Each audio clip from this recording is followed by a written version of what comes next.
Intelligence एक शराब है। मैं ऐसा क्यों बोल रहा हूँ ये तो तुम्हें थोड़ी देर में पता चल ही जाएगा, पर मैं ये क्लियर कर दूं कि मैं तुम्हें डिमोटिवेट नहीं करना चाहता। अगर तुम चाहो तो इस वीडियो को छोड़ भी सकते हो। और हाँ, मैं इस चीज को पूरी तरीके से एक्सेप्ट करता हूँ कि इंटेलिजेंस अपने आप में ही हर मुमकिन चीज को पाने की ताकत रखती है।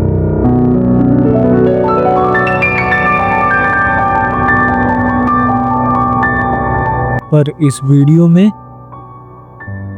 मैं बात करूंगा सिक्के के दूसरे पहलू की। तो चलो शुरू करते हैं।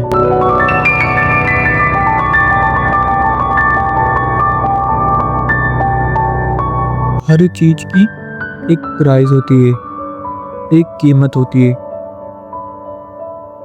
और अगर हमें वो चीज चाहिए तो हमें उसकी कीमत को चुकाना पड़ेगा। और अकॉर्डिंग टू द सिचुएशन हमें उसकी कीमत अलग अलग तरीके से चुकानी पड़ती है। कभी पैसों की फॉर्म में, कभी टाइम की फॉर्म में, और कभी कभी तो लोगों की जिंदगी की फॉर्म में। ये पूरी तरीके से इस पर निर्भर करता है कि जिसे हम पाना चाहते हैं वो चीज कितनी बड़ी है या फिर कितनी पावरफुल है। कभी कभी तो ये प्राइस इतनी ज्यादा रुथलेस हो जाती है कि एक बार तो खुद उसे पाने वाला भी शर्मा जाए। और क्या है वो चीज? ये चीज मैं खुलकर नहीं बता सकता, क्योंकि ऐसा करने पर मैं सीधा उन लोगों पर आंगली उठा दूंगा जो पावर में मुझसे ऊपर है। शायद तुम समझ गए होंगे कि मैं किसकी बात कर रहा हूं। मुझे लगता है हम टॉपिक से भटक गए, और मैं कह रहा था ऐसी चीजों में से ही एक चीज होती है इंटेलिजेंस। अब तुम्हें समझ में आ रहा होगा कि मैं शुरू में इंटेलिजेंस को कर्ज क्यों कह रहा था। तो चलो इसकी कीमत को जानते हैं। एक हाइपर जीनियस इंसान हमेशा चैलेंजेस को ढूंढता रहता है। उनके अकॉर्डिंग मीनिंगलेस कॉन्वर्सेशंस यूजलेस होती है, और लोगों से मिलना टाइम वेस्टिंग। वो बस अपनी ही दुनिया में खोए रहते हैं। टाइम के साथ साथ वो अपनी ही दुनिया से इतने अटैच हो जाते हैं कि फिर वो असल दुनिया में आना ही नहीं चाहते। बस ये तो अपने ही काम में डूबा रहना चाहते हैं। इसीलिए इनके फ्रेंड्स भी नहीं होते, या फिर ये खुद ही लोगों से फ्रेंडशिप नहीं करना चाहते, क्योंकि इनके अंदर ट्रस्ट, इमोशन जैसी चीजें एग्जिस्ट ही नहीं करती।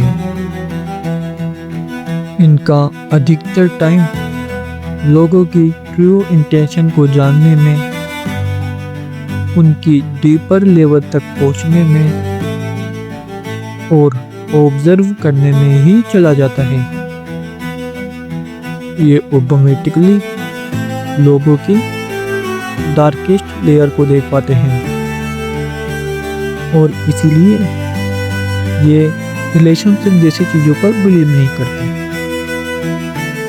इनकी लाइफ को लेकर फिलोसफी ये होती है, एवरीथिंग इज यूजलेस इवन मी।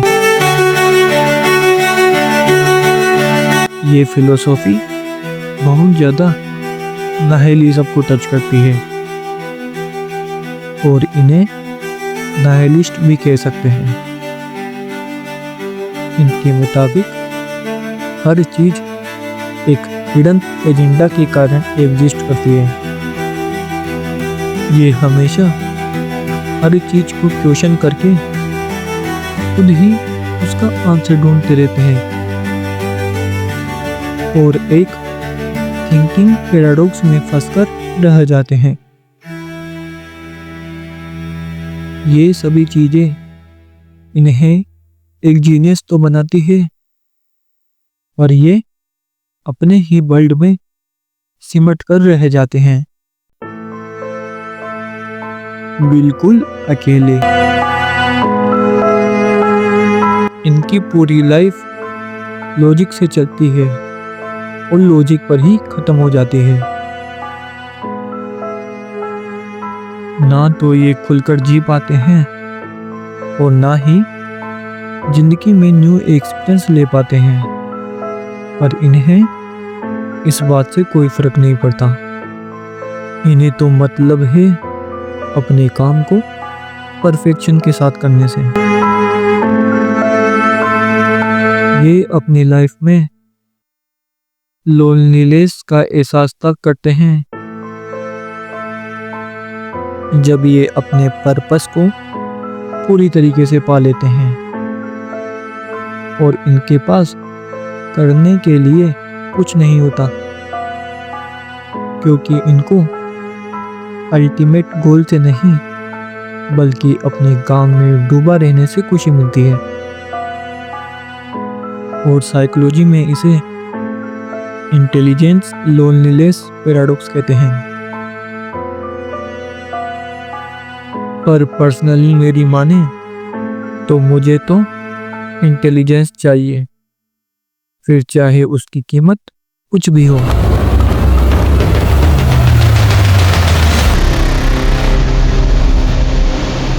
अब तुम सोच रहे होंगे कि इतनी देर से जिसकी डार्क साइड को दिखा रहा था अब उसे ही पाने की बात कर रहा है।